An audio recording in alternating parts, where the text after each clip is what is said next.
আপনাদেরকে একটা ব্যতিক্রম হাদিস শোনাই। আমার বক্তব্য যারা শোনেন হয়তো শুনে থাকবেন। এই হাদিসটাকে সালফে সালেহিনগণ, আমার কাছে অনেকের কওল আছে, বর্ণনা আছে, ব্যাখ্যা আছে। অধিকাংশ সাহাবায়ে কেরাম এবং অধিকাংশ তাবি, অধিকাংশ তাবে তাবি, অধিকাংশ ইমাম, অধিকাংশ মুস্তাহিদ এই হাদিস পড়ার ক্ষেত্রে অজ্ঞান হয়ে যেতেন। তাদের জ্ঞান থাকতো না, সেন্স হারিয়ে ফেলতেন, জ্ঞান হারিয়ে ফেলতেন। এত জটিল, এত ভয়ঙ্কর হাদিস। এবং মুহাদ্দিসিনে কেরাম বলছেন পৃথিবীর ইতিহাসে এর চেয়ে ভয়ঙ্কর হাদিস আর দ্বিতীয়টা নাই। এত ভয়ঙ্কর হাদিস দ্বিতীয়টা আর নাই। এত জটিল, এত কঠিন, এই হাদিস শুনলেই মনে হয় জান্নাত হবে কি হবে না আশাই করা যায় না। এত জটিল হাদিস, এত কঠিন হাদিস তারা মনে করতেন। সহিহ বুখারী খোলেন 6463 নম্বর হাদিস, যেটা সৌদি ছাপা আরবি, আর বাংলাদেশের যেটা ইসলামিক ফাউন্ডেশন ছাপিয়েছে তার 6019 নম্বর হাদিস।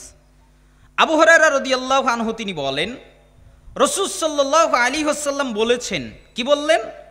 লা ইউনাজ্জি আহাদাম মিনকুম আমালুহু, হে সাহাবীরা, তোমাদের কারো আমল, তোমাদের কারো কর্ম, তোমাদের কারো ইবাদত, তোমাদের সালাত, তোমাদের যাকাত, তোমাদের হজ, তোমাদের জিকির আজকার, তোমাদের কোরআন তেলাওয়াত, তোমরা যত ইবাদত করো একটা ইবাদতও তোমাদেরকে জান্নাতে নেবে না। জটিল হয়ে গেল না বাক্য? সালাত আদায় করি জান্নাতে যাওয়ার জন্যে, যাকাত দেই জান্নাতে যাওয়ার জন্যে, আর রাসূল সাল্লাল্লাহু আলাইহি সাল্লাম নাকচ করলেন তোমাদের ইবাদত, তোমাদের কর্ম তোমাদেরকে জান্নাতে নেবে না। সাহাবীরা ভয় পেয়ে গেলেন, বলে কি আমরা জান্নাতে যাওয়ার জন্যই সালাত আদায় করি, জান্নাতে যাওয়ার জন্য যাকাত দেই, জান্নাতে যাওয়ার জন্যই এই সমস্ত ইবাদত করি, আর মুহাম্মদ সাল্লাল্লাহু আলাইহি সাল্লাম বললেন যাওয়া যাবে না, তাহলে কি হবে? তাই তারা ভয় পেয়ে রসুলকে জিজ্ঞেস করলেন, ওয়ালা আনতা ইয়া রাসূলুল্লাহ, হে আল্লাহর রসুল আপনিও কি? মানে আমরা নাই আমাদের ইবাদত দিয়ে যেতে পারবো না, আপনিও কি? এর মধ্যে কি আপনি অন্তর্ভুক্ত হন? তখন রাসূল সাল্লাল্লাহু আলাইহি সাল্লাম বললেন, ওয়ালা আনা, আমিও না, আমিও আমার ইবাদতের মাধ্যমে নাজাত পাবো না, আমিও আমার কর্মের মাধ্যমে নাজাত পাবো না। সালফে সালেহিনগণ লিখছেন, যখন রাসূল সাল্লাল্লাহু আলাইহি সাল্লাম এই বাক্য বললেন, সাহাবীরা হাউ মাউ করে কান্নাকাটি শুরু করে দিল। ইয়া রাসূলুল্লাহ, কি হবে, কি হবে আমাদের? আমরা কিভাবে বাঁচতে পারি? আমরা কিভাবে নাজাত পেতে পারি? আমরা কিভাবে আল্লাহর আযাব থেকে রক্ষা পেতে পারি? আপনার ক্ষেত্রে কি হবে? আপনার ক্ষেত্রে কি হবে? আপনার তো আগে পরে কোনো গুনাহ নেই, আপনি তো গুনাহ থেকে মাসুম, নিষ্পাপ, আপনি বলছেন আমিও না। আপনার বেলায় যদি এরকম হয় আমাদের ক্ষেত্রে না জানি কত কঠিন হবে। আল্লাহ রসুল আমাদের কি হবে? আপনিও বলছেন আমিও না। তখন রাসূল সাল্লাল্লাহু আলাইহি ওয়াসাল্লাম বললেন, তোমাদেরকে একটা সুখবর শোনাই, শোনো। ইল্লা আন ইয়াতাগাম্মাদানি আল্লাহু বিরহমাতিন, আল্লাহ তাআলা আমাকে তার রহমত দ্বারা আবৃত করে রেখেছেন, আমি আল্লাহর রহমতের কারণে মুক্তি পেয়ে যাব। বলেন তো কি দিয়ে আবৃত করে রেখেছেন? রহমত। এই জন্য আমি রহমতের দ্বারা বিরহমাতিন। ইমাম ইবনে রজব আল হাম্বলি রহিমাহুল্লাহ এই এক হাদিসের উপরেই একটা বই লিখেছেন। এই এক হাদিসের উপরেই এইখানে একটা শব্দ বিরহমাতিন, বা, এই বা অক্ষরের ব্যাখ্যা করতে গিয়ে তিনি একটা কিতাবে রচনা করে ফেলেছেন যে বায়ের ব্যাখ্যা মানে রহমত দ্বারা কেউ নাজাত পাবে না, কেউ মুক্তি পাবে না, কেউ সফলতা পাবে না, কেউ কল্যাণ পাবে না যদি না আল্লাহ তার প্রতি রহমত না করে। আপনি সালাত আদায় করলেন, আল্লাহ কবুল করে নাই। আপনি যাকাত দিলেন, আল্লাহ কবুল করে নাই। আপনি সিয়াম পালন করলেন, আল্লাহ কবুল করে নাই। তাহলে আপনার কি হলো?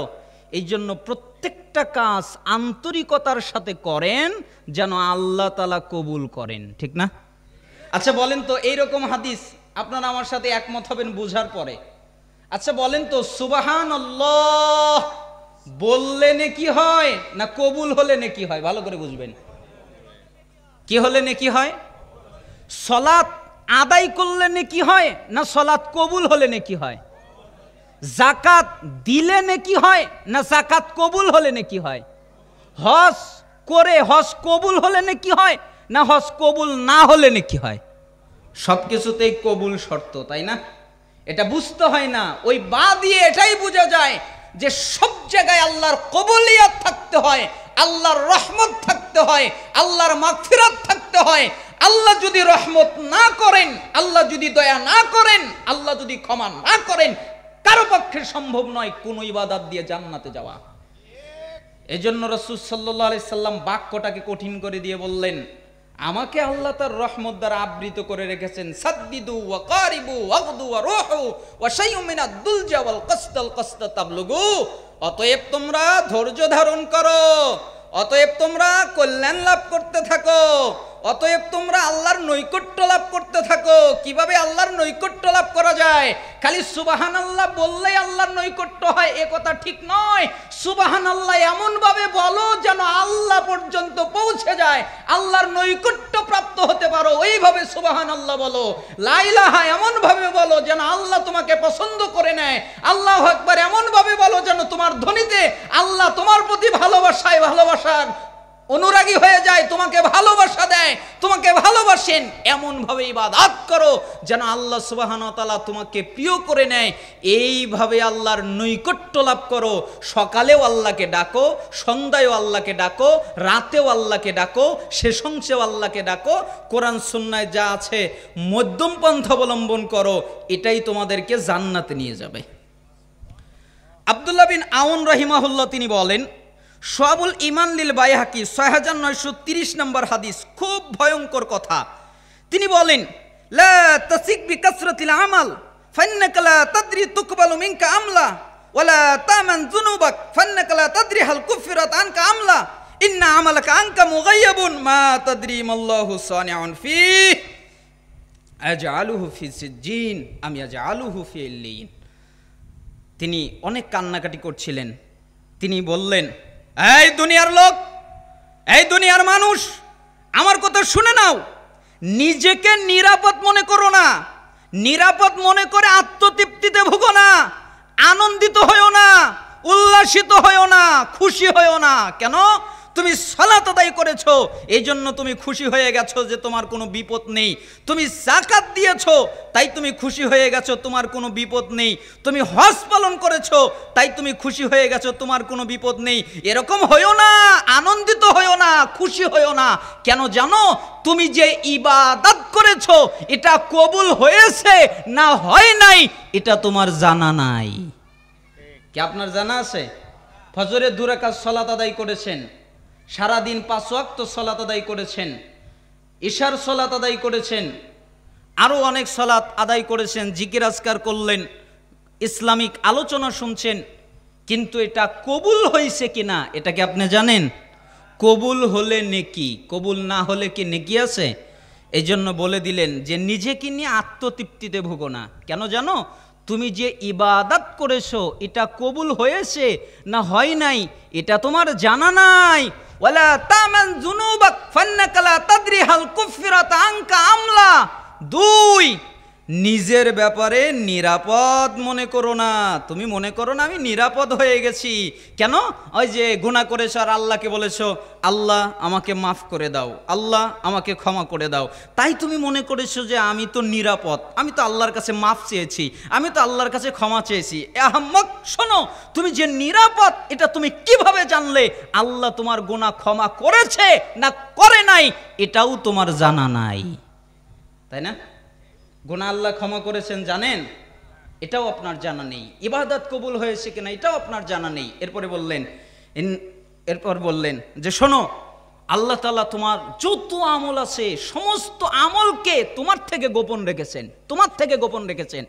একজন সালাফ খুব কান্নাকাটি করছিলেন। একজন লোক রাস্তা দিয়ে হেঁটে যাচ্ছিলেন। কি ব্যাপার, ওই বাড়ি থেকে এত কান্নার শব্দ আসে কেন? বাড়ির পাশে গিয়ে সালাম দিলেন, কেউ জবাব দিল না। সে ভাবলো হয়তো বিপদে পড়েছে লোকটা, তাই বাড়ির ভিতরে প্রবেশ করলো। দেখে যে দরজাটা খোলা আছে, দরজার ভিতর থেকে কান্নার শব্দ আসছে, হাউ মাউ করে কান্নাকাটি করছে। দরজাটা খুললেন, খুলে দেখে একটা লোক আসমানের দিকে 2 হাত উপরের দিকে দিয়ে খালি আল্লাহকে বলছে, হে আল্লাহ আমার কি হবে, হে আল্লাহ আমার কি হবে, আমার কোনো উপায় নেই, আমার কোনো বাঁচার পথ নেই, আমার কোনো উপায় নেই, আমার কোনো বাঁচার পথ নেই, আমার কি হবে, আমার এই ইবাদত দিয়ে আমি কিভাবে তোমার নৈকট্য অর্জন করতে পারি। এইভাবে কান্নাকাটি করতে করতে তার দাড়ি ভিজে গেছে, তার জামা বুকটা ভিজে গেছে, তার জায়নামাজে চোখের পানি গড়িয়ে বলছে। আমাকে দেখে কান্নাটা থেমে গেল, তাই আমাকে জিজ্ঞেস করলো, আপনি কে? আমি বললাম, আপনার কান্না শুনে আমি এসেছি। আপনি কাঁদছেন কেন? কয়, আমি কাঁদি কেন জানো? আখেরাত আল্লাহ আমার কাছ থেকে গোপন রেখেছেন, তাই আমি কাঁদি। তখন উনি বলেন, আপনি আবার বলেন কি আখেরাত গোপন মানে? জান্নাত কেমন আল্লাহ কোরআনে বলেছেন, হাদিসে বলেছেন, জাহান্নাম কেমন আল্লাহ কোরআনে বলেছেন, হাদিসে বলেছেন, আর আপনি বলেন গোপন, এটা হতে পারে? তখন ওই লোকটা ওই লোকের বুকের উপরে একটা ধাক্কা দিয়ে বলছেন, এই বলো, তুমি যে সকালবেলা ফজরের সালাত আদায় করেছো, তুমি যে রাতে সালাত আদায় করেছো, বলো এটা কবুল হয়েছে কিনা? কয়, আমি তো জানি না। আরে আমিও তো হতভাগা, আজ কতদিন ধরে আল্লাহর ইবাদত করি, কিন্তু জানি না আমার ইবাদত কবুল হয়েছে কিনা, তাই তো আমি কাঁদি। এটাই তো গোপন, আসলটাই তো আমার জানা নাই। যদি আল্লাহ আমাকে বলে দিতেন যে 2 রাকাত সালাত আদায় করেছে, কবুল, টিক চিহ্ন দিয়ে দিলাম, যেরকম শিক্ষকরা দিয়ে দেয়, আজকে তুমি উপস্থিত, টিক চিহ্ন দেওয়া হলো, এরকম আল্লাহ যদি দিয়ে দিতেন আর আমি নিজের চোখে দেখতে পারতাম, তাহলে আমার কোনো ভয় থাকতো না। কিন্তু আমি তো দেখতে পারছি না, আমার কাছে তো গোপন আছে, তাই আমি কান্নাকাটি করছি। এজন্য আব্দুল্লাহ বিন তিনি বললেন যে আমল গোপন আছে, আল্লাহ তোমাকে জানতে দেবেন না। তুমি কি ইল্লিনে যাবে, জান্নাতে যাবে, না সিজ্জিনে যাবে, এটা তোমার জানা নাই। অতএব নিজেকে নিরাপদ মনে করো না। তাহলে কি নিজেকে নিরাপদ মনে করার সুযোগ আছে? আপনারা কি আমার কথা বুঝতে পারতেছেন? একটু কঠিন হলেও বুঝে নিন। এরপরে মুআজ ইবনুল জাবাল রাদিয়াল্লাহু আনহুর একটা কথা মনে পড়ে গেল। এটা মাজমাউজ জাওয়ায়েদের 11785 নম্বর হাদিসের মধ্যে এসেছে, লাম্মা আন হাদরাতুল মাউতু বাকা। একদিন মুআজ ইবনুল জাবাল রাদিয়াল্লাহু অনেক কান্নাকাটি করলেন। ফাকালা লাহু মা ইবুকিকা, কিছু সাহাবায়ে কেরাম তার কাছে আসলেন, এরপরে বললেন, মুআজ জি আপনি কাঁদেন কেন, কিসের জন্য কাঁদেন, আমরা তো বুঝতে পারতেছি না।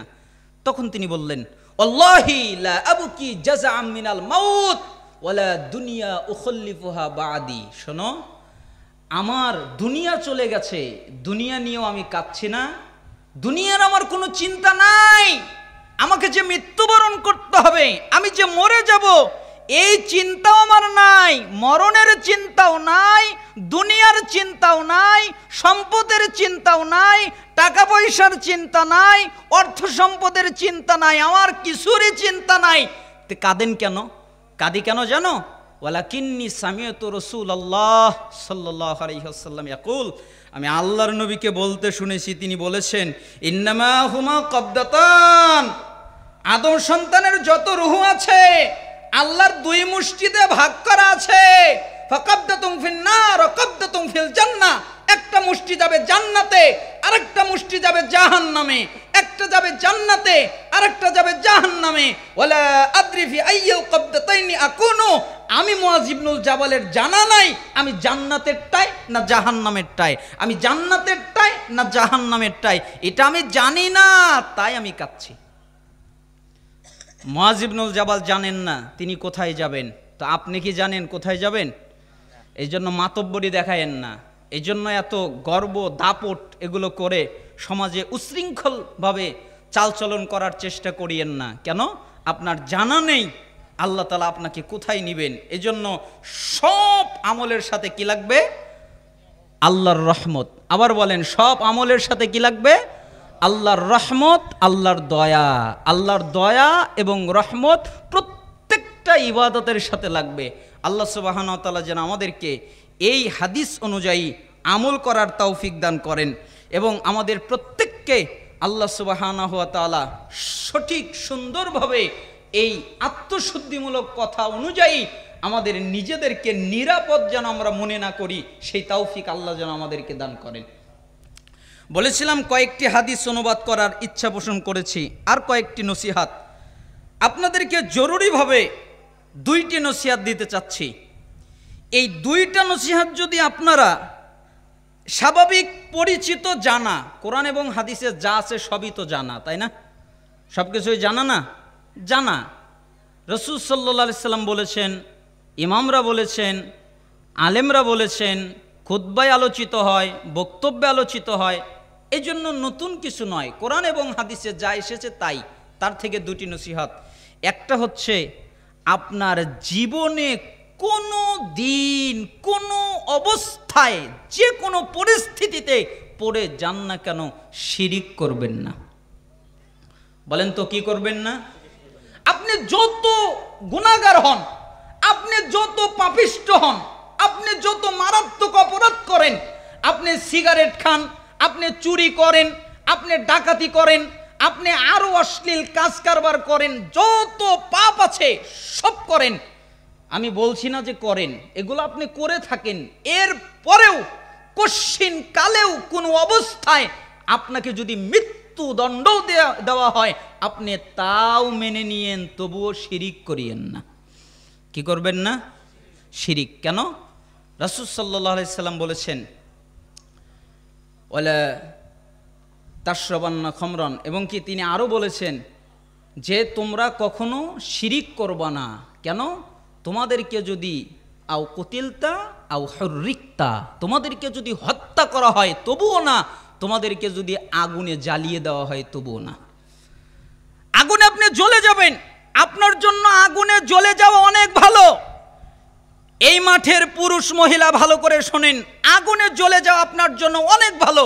আপনাকে যদি কেউ বলে তোমাকে আগুনে জ্বালিয়ে দেব, তুমি শিরিক করো, আপনি বলবেন আমি আগুনে জ্বলতে রাজি আছি, শিরিক করতে রাজি নেই। আপনাকে যদি কেউ বলে আপনাকে গুলি দিয়ে, রাইফেল দিয়ে, বোমা দিয়ে উড়িয়ে দেওয়া হবে, আপনি বলেন তাই করো, এতে কোনো ক্ষতি নেই, কিন্তু আমি আল্লাহর সাথে শিরিক করতে চাই না। কেন? পৃথিবীর সবচেয়ে জঘন্য, জটিল, কঠিন পাপ হচ্ছে শিরিকের পাপ, যা কোনোদিন ক্ষমা হয় না। যেই পাপ কোনোদিন ক্ষমা হয় না, মানুষ যদি শিরিক করা অবস্থায় মৃত্যুবরণ করে, তাহলে তাকে শিরিক থেকে বাঁচানোর, বের করার দ্বিতীয় কোনো পথ পৃথিবীতে নাই। অবশ্যই সে জাহান্নামে জ্বলবে চিরস্থায়ীভাবে, তওবা না করে যদি মারা যায়। এজন্য আল্লাহ সুবহানাহু ওয়া তাআলা অনেকগুলো আয়াতে উল্লেখ করেছেন। যেমন আপনি যদি সূরা আনামের ৮২ নম্বর আয়াত পড়েন, আল্লাহ তাআলা বলেন, আল্লাযীনা আমানু ওয়া লাম ইয়ালবিসু ঈমানাহুম বিযুলমিন উলাইকা লাহুমুল আমনু ওয়া হুম মুহতাদুন। নিশ্চয় যারা নাই, জুলুম মানে শিরিক করে নাই, শিরিকের সাথে তাদের ঈমানকে মিশায় নাই, এদের জন্য নিরাপত্তা এবং এরা হলো হিদায়াত প্রাপ্ত। তার মানে যারা শিরিক করে না, শিরিক থেকে বেঁচে থাকে, তারা দুনিয়ায় আল্লাহর পক্ষ থেকে নিরাপত্তা পায় এবং মৃত্যুর পরেও আল্লাহর পক্ষ থেকে তারা নিরাপত্তা পায়। অর্থাৎ দুনিয়ায় নিরাপত্তার জন্য যা দরকার আল্লাহ সব ব্যবস্থা করে দেয়, এবং মৃত্যুর পরে নিরাপত্তা পাওয়ার জন্য যা দরকার আল্লাহ সুবহানাহু ওয়া তাআলা সমস্ত ব্যবস্থা করে দেয়। যেমন সূরা নিসা ৪৮ নম্বর আয়াত, আল্লাহ তাআলা বলেন, ইন্নাল্লাহা লা ইয়াগফিরু আইয়ুশরাকা বিহি ওয়া ইয়াগফিরু মা দুনা যালিকা লিমান ইয়াশা ওয়া মা ইউশরিক বিল্লাহ ফাকাদ ইফতারা ইসমান আযীমা। নিশ্চয়ই যে ব্যক্তি আল্লাহর সাথে শিরিক করে, আল্লাহ তাআলা শিরিকের পাপ ক্ষমা করে না, শিরিকের পাপ মাফ করে না, শিরিকের পাপ ক্ষমা করে দেন না।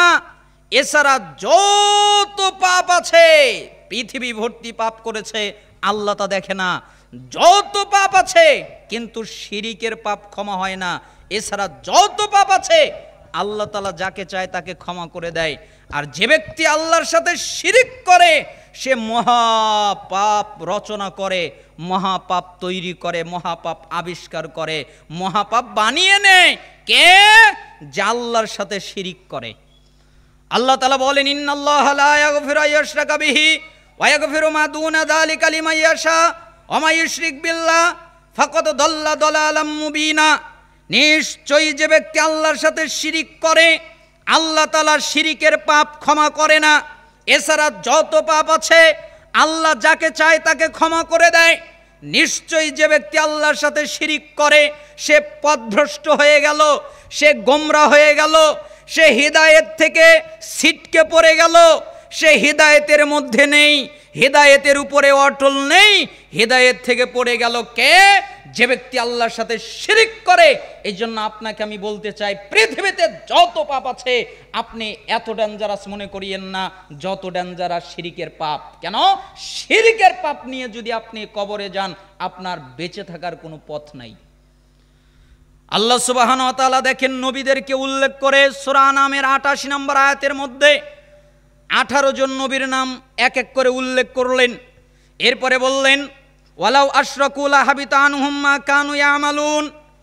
এই 18 জন নবীর একজনও যদি শিরিক করে তাহলে আমি তাদের আমলকে ধূলিসাৎ করে দিব, বাতিল করে দিব, বরবাদ করে দিব। তার মানে 18 জন নবীর একজনও শিরিক করতে পারে না। আল্লাহ তাআলা আমাদের নবীকে মুহাম্মদ সাল্লাল্লাহু আলাইহি সাল্লামকে সূরা জুমারের 65 নম্বর আয়াতে কঠিন ধমক দিয়ে বলেন, হে মুহাম্মদ লাইন আশরাকতা লা ইয়াহবাতান্না আমালুক ওয়া লা তাকুনান্না মিনাল খাসিরিন। হে মুহাম্মদ, আপনি যদি শিরিক করেন, আপনি যদি শিরিককারীদের অন্তর্ভুক্ত হন, আপনি নবীও যদি শিরিক করেন, আপনি রাসূলও যদি শিরিক করেন, আপনি মুহাম্মদও যদি শিরিক করেন, আপনার যত আমল আছে আমি আল্লাহ বরবাদ করে দিব, আমি আল্লাহ বাতিল করে দিব, আর আপনি নবী হয়ে যাবেন ক্ষতিগ্রস্তদের অন্তর্ভুক্ত। তার মানে মুহাম্মদ সাল্লাল্লাহু আলাইহি সাল্লাম শিরিক করতে পারে না, অনুমতি নাই। আমরা কি শিরিক করতে পারি? শিরিক জটিল এবং কঠিন পাপ, শুধু তাই নয়, শিরিক করলে তার উপরে জান্নাত চিরতরে হারাম হয়। ইন্নাহু মায়ুশরিক বিল্লাহ ফাকাদ হারামাল্লাহু আলাইহিল জান্নাহ ওয়া মাওয়াহুন নার ওয়া মা লিয-যালিমিনা মিন আনসার। নিশ্চয়ই যে ব্যক্তি আল্লাহর সাথে শিরিক করে আল্লাহ তাআলা তার জন্য জান্নাত হারাম করে দেন, তার উপরে জান্নাত চিরতরে হারাম, তার ঠিকানা হলো জাহান্নাম। আরে হলো জালেম, এর কোনো সাহায্যকারী নাই, এর কোনো সহযোগিতাকারী নাই, সে কোনো সাহায্যকারী পাবে না, সে কোনো সহযোগিতাকারী পাবে না। কে? যে শিরিক করে। তাহলে কি শিরিক করা যাবে? আপনারা কি বুঝলেন? শিরিক করা যাবে? কোনোভাবে শিরিকের সাথে আপোষ করা যাবে? আর শিরিক আপনার বাপ করে মারা গেছে, আপনার দাদা করে মারা গেছে, আপনার মা করে মারা গেছে, আপনার ভাই করে মারা গেছে, আপনার বোন করে মারা গেছে, আপনার স্ত্রী করে মারা গেছে, আপনার সন্তান করে মারা গেছে, আপনি তাদের জন্য দোয়া পর্যন্ত করতে পারবেন না। কেন? তাদের জন্য দোয়া করা হারাম। মা কানা লিন নবী ওয়াল্লাযিনা আমানু ইয়াস্তাগফিরু লিল মুশরিকিন। ঈমানদার যারা আর মুমিন যারা, তাদের জন্য জায়েজ নয় মুশরিকদের জন্য ক্ষমা প্রার্থনা করা। তার মানে শিরিক কত জটিল পাপ। আপনি যদি এই পাপ নিয়ে মারা যান, আপনার জন্য কেউ দোয়া করতে পারে না, আল্লাহকে বলতে পারে না আল্লাহ একে একটু মাফ করে দাও, আল্লাহ একে একটু ক্ষমা করে দাও। এই দোয়া করাটাই হারাম। তাহলে শিরিক কত জটিল পাপ। এই জন্য আপনাকে আমি উপদেশের একটা উপদেশ দিলাম, জীবন চলে যাবে, নিহত হয়ে যাবেন, মরে যাবেন, বুলেট বোমার আঘাত খাবেন, তবু আপনি সয়ে নেবেন, তবু আল্লাহর সাথে শিরিক করা যাবে না। আরেকটি পাপের সাথে কখনো আপোষ করবেন না, সেটা যে কোনো মূল্যে, যে কোনো অবস্থায়, যে কোনো মুহূর্তে, যখন সালাতের ওয়াক্ত হবে অবশ্যই সালাত আদায় করবেন। আপনি মদের বারে গিয়েছেন, ওখান থেকে বের হয়ে সালাত আদায় করবেন। আপনি নারী নিয়ে গেছেন কোনো রুমে, ওখান থেকে বের হয়ে সালাত আদায় করবেন। আপনি যত পাপের মধ্যে ডুবে থাকেন না কেন, তবু আপনি সালাত আদায় করবেন। কেন? ওই সালাত আপনাকে ওই পাপ থেকে বিরত করবে, পাপ থেকে বের করে আনবে। যত নাপাক, যত অশ্লীলতা, যত শয়তানি আছে, সবগুলো থেকে সালাত আপনাকে বের করে নিয়ে আসবে। এই জন্য যে কোনো মূল্যে সালাত আদায় করবেন। কেন? যারা সালাত আদায় করে না তারা মুসলমানই না। যারা সালাত আদায় করে না ওরা কি না? মুসলমান না। আপনি রফল ইদান করেন বা না করেন, এ নিয়ে আপনার সাথে আমার তর্ক হচ্ছে না। আপনি যদি রফল ইদান করেন, সুন্নাত করলেন, এর জন্য আলাদা নেকি পাবেন। আপনি যদি রফল ইদান না করেন, আপনার সালাত নষ্ট হবে না। আপনি যদি জোরে আমিন বলেন, এর জন্য আলাদা নেকি পাবেন। আপনি যদি জোরে আমিন না বলেন, আপনার সালাত বাতিল হবে না। কিন্তু আপনি যদি সালাত আদায় না করেন, আপনি যদি সালাত আদায় না করেন, আপনি মুসলমান নয়, আপনি ঈমানদার নয়, আপনি বেঈমান, আপনি কাফের, আপনি মুশরিক, আপনি ইসলাম থেকে বহু দূরে। ইসলামে আপনার কোনো জায়গা নাই। দলিল মুসলিম 82 নম্বর হাদিস, ইন্না বাইনার রাজুল ওয়া বাইনাশ শিরক ওয়াল কুফর তারকুস সালাহ। নিশ্চয়ই একটা ব্যক্তি, একটা কাফের, একটা মুশরিক, এদের মধ্যে পার্থক্য হলো সালাত। বাইনাল কুফরি ওয়াল ঈমান তারকুস সালাহ, নিশ্চয়ই একটা ঈমানদার আর একটা কাফের, এদের মধ্যে পার্থক্য হলো সালাত। যারা ঈমানদার তারা সালাত আদায় করে, যারা ঈমানদার নয় তারা সালাত আদায় করে না। এটা কার ফতোয়া? রাসূলের ফতোয়া। রাসূল সাল্লাল্লাহু আলাইহি সাল্লাম বলে দিলেন, স্পষ্ট করে বলে দিলেন, এমনকি যারা সালাত আদায় করে না ওরা শিরিককারী, ওরা শিরিক করে। ইবনে মাজার 1080 নম্বর হাদিসে রাসূল সাল্লাল্লাহু আলাইহি সাল্লাম বলেছেন, লাইসা বাইনাল আবদ ওয়াশ শিরক ইল্লা তারকুস সালাহ ফাইজা তারাকাহা ফাকাদ আশরাক। নিশ্চয়ই একটা ব্যক্তি, একটা কাফের, একটা মুশরিক, এদের মধ্যে পার্থক্য হলো নামাজ। যারা সালাত আদায় করলো না, সালাত তরক করলো, সালাত ছেড়ে দিল, ফাকাদ আশরাক, তারা অবশ্যই শিরিক করলো। সালাত আদায় না করলে কি করলো? তাহলে রাসূলের ফতোয়ায় নামাজ না পড়লে ঈমানদার থাকা যায়? এখন মনে হয় আপনাদের একটু কষ্ট হচ্ছে, তাই না? আমি কিন্তু এককভাবে আপনাকে গালি দেইনি, আমি সবাইকে ইঙ্গিত করে বলেছি যারা সালাত আদায় করে না তারা এইরকমই। হাদিসে এসেছে তাই আমি আপনাকে বলে দিলাম, আমার নিজের থেকে বলার কোনো অনুমতি নাই। এই জন্য সাহাবায়ে কেরাম আব্দুল্লাহ বিন মাসউদ রাদিয়াল্লাহু আনহু তিনি বলেন, মান তারাকাস সালাহ ফালা দীন আলাহু, যারা সালাত আদায় করে না তাদের দিন ধর্ম নাই। তিনি আরো বলেন, মাল্লাম ইউসাল্লি ফালা দীন আলাহু, যারা সালাত আদায় করে না তাদের দিন নাই। আলী রাদিয়াল্লাহু আনহু বলেন, মান তারাকাস সালাহ ফালা দীন আলাহু, ওয়া ফি রিওয়ায়াতিন মান তারাকাস সালাহ ওয়া ফি রিওয়ায়াতিন মাল্লাম ইউসাল্লি ফাহুয়া কাফিরুন, যারা সালাত আদায় করে না ওরা হলো কাফের। আবু দারদা রাদিয়াল্লাহু আনহু বলেন, লা ঈমানা লিমান লা সালাতা লাহু, ওই ব্যক্তির ঈমান নেই যেই ব্যক্তি সালাত আদায় করে না। এই ব্যক্তি যতই দাবি করুক আমি ঈমানদার, এই লোকটা ঈমানদার নয়। উমর ইবনুল খাত্তাব রাদিয়াল্লাহু আনহু বলেন, লা হাজ্জা ফিল ইসলাম লিমান তারাকাস সালাহ। উমর ইবনুল খাত্তাবের একটা কাহিনী মনে পড়ে গেল, বললে আপনাদের কষ্ট হবে। একটা কাহিনী মনে পড়ে গেল। কেমন কাহিনী? আপনারা তো জানেন উমর ইবনুল খাত্তাব রাদিয়াল্লাহু আনহুকে হত্যা করা হয়েছিল সালাতের মধ্যে। কোন সালাত? ফজরের সালাত। কেন ওই ঘাতক ফজরের সালাতটাকে ইঙ্গিত করলেন? কারণ জানে যে ফজরের সালাত অন্ধকার থাকে, তাহলে হত্যা করলে কেউ দেখবে না, এটা একটা সুবর্ণ সুযোগ। আবার দেখলো যে ফজরের সালাত অনেক লম্বা কেরাত দিয়ে পড়া হয়, তাহলে অনেক সময় পাওয়া যাবে, এটা একটা সুযোগ। তারপরে দেখা যায় তাও ইমামতি করবেন উমর ইবনুল খাত্তাব, সেটা তো আরও সুবর্ণ সুযোগ। কেন? উমর ইবনুল খাত্তাব রাদিয়াল্লাহু আনহুর সালাতের ভিতরে মন এত বসে যায় দুনিয়ার আর কোনো খবরই থাকে না, তাহলে তো আরও সহজ হয়ে যাবে। এই জন্য ঘাতক ছুরিতে বিষ মাখালেন। দেখলেন যে ছুরি দিয়ে যদি আঘাত করি সে যদি মরে না যায়, বেঁচে যদি যায় তাহলে তো আমার লস হলো, লস প্রজেক্ট। এই জন্য ছুরিতে বিষ মাখালো। এরপরে মুসল্লির বেশ ধরে প্রথম কাতারে উপস্থিত হলো। তারপরে যখন ফজরের সালাত শুরু হয়ে গেল, এক রাকাত শেষ, আর এক রাকাতের জন্য পড়ার জন্য উঠেছেন, তখন ওই ঘাতক ছুরি দিয়ে পেটের ভিতরে বারবার আঘাত করেছেন। ওমর ইবনুল খাত্তাব রাদিয়াল্লাহু আনহু ঠাস করে জমিনে পড়ে গেছেন। পিছন থেকে আরেকজন সাহাবী এসে বাকি সালাত আদায় করালেন। ওই ঘাতক চলে যেতে গিয়ে আরও অনেকজন সাহাবীকে আহত করেছিলেন। ওমর ইবনুল খাত্তাব রাদিয়াল্লাহু আনহুকে নিয়ে যাওয়া হলো। অনেকক্ষণ পরে জ্ঞান ফিরে পেল। আমরাও তো হসপিটালে অনেকে যাই না? আমাদের অনেককে অপারেশন করা হয়, জ্ঞান হারানো হয়, জ্ঞান হারিয়েই তো অপারেশন করা হয়। জ্ঞান ফেরানোর পরে আমরা জিজ্ঞেস করি আমার মা কই, আমার স্ত্রী কই, আমার সন্তান কই, আমার বন্ধু কই, তাই না? যার কাছে যে আপন তার কথা সে জিজ্ঞেস করে। এইরকমভাবেই ওমর ইবনুল খাত্তাব রাদিয়াল্লাহু আনহু প্রথম বাক্যটা জ্ঞান ফেরার পরেই জিজ্ঞেস করলেন, সাহাবীরা, আল্লাহর নবীর সাহাবীরা, জি সালাত কি হয়ে গেছে? বলেন তো কি জিজ্ঞেস করেছে? সালাত কি হয়ে গেছে? তিনি জানেন আমি এক রাকাত পড়েছি, আর এক রাকাত তো পড়ি নাই, সালাত কি হয়ে গেছে? সাহাবীরা বললেন জি সালাত হয়ে গেছে। তখন নিজেকে নিজে ধিক্কার দিচ্ছে, এ ওমর কি হবে তোমার? হায় হায় হায় হায় আফসোস, হে ওমর কি হবে তোমার? তোমার জন্য আফসোস। লা হাজ্জা ফিল ইসলাম লিমান তারাকাস সালাহ, ওই ব্যক্তির ইসলামে কোনো জায়গা নেই যে ব্যক্তি সালাত আদায় করে না। ওমর কি হবে তোমার? ওই ব্যক্তির ইসলামে জায়গা নেই যে ব্যক্তি সালাত আদায় করে না। ওমর ইবনুল খাত্তাব রাদিয়াল্লাহু আনহু এক রাকাত সালাত ছেড়ে গেছিল অনিচ্ছাকৃতভাবে, তাই তিনি চিন্তা করেছিলেন তার ঈমান আছে না গেছে। আর আপনি দৈনিক 5 ওয়াক্ত সালাত ত্যাগ করেন আর বলেন নামাজ না পড়লে কি হবে, আমার ঈমান ঠিকই আছে। আপনার তো ঈমানই নাই, ঠিক থাকবে কি?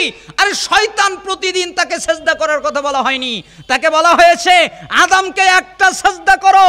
শয়তান বলেছে আমি আদমকে সেজদা করতে পারবো না, যুক্তি পেশ করেছে সে হলো মাটি থেকে, আমি হলো আগুন থেকে, কিভাবে আগুন তার মুখে হতে পারে, এটা কিভাবে হতে পারে, আমি কিভাবে তাকে সেজদা করতে পারি? শয়তান এক সেজদা না করে এমন ব্যাঠিক হয়েছে কিয়ামত পর্যন্ত আর জাহান্নামে যাওয়ার আগে ঠিক হবে না। আর আপনি দৈনিক 5 ওয়াক্ত সালাতে কতগুলো সেজদা নাফরমানি করেন, আল্লাহর নাফরমানি করেন, শয়তানের আনুগত্য করেন, আর বলেন নামাজ না পড়লে কি হবে, আমার ঈমান তো ঠিক আছে।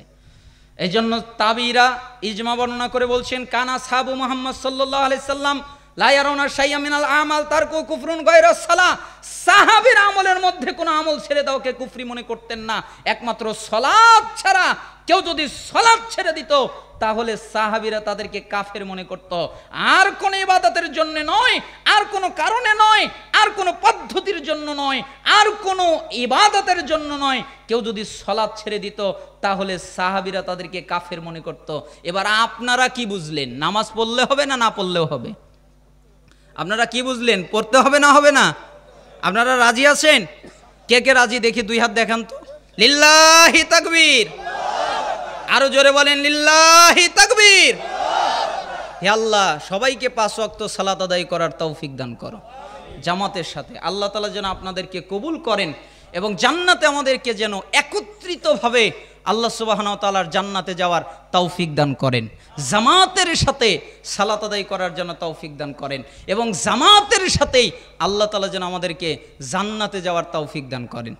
তাহলে একটা নসিহত আপনাকে বললাম শিরিক করবেন না, আরেকটা নসিহত আপনাকে বললাম যে কোনো অবস্থায় সালাত ছেড়ে দিবেন না। 2টি কথা আমল করতে পারবেন না? এবার ওই আগের আলোচনায় আবার ফিরে যায়। আপনারা কষ্ট পাচ্ছেন? আমরা বলছিলাম যে নিজেকে কখনো নিরাপদ মনে করবেন না, নিজেকে নিরাপদ মনে করা যাবে না। কেন? আমরা জানা নাই আমাদের অবস্থা কি হতে পারে। 2য় হাদিস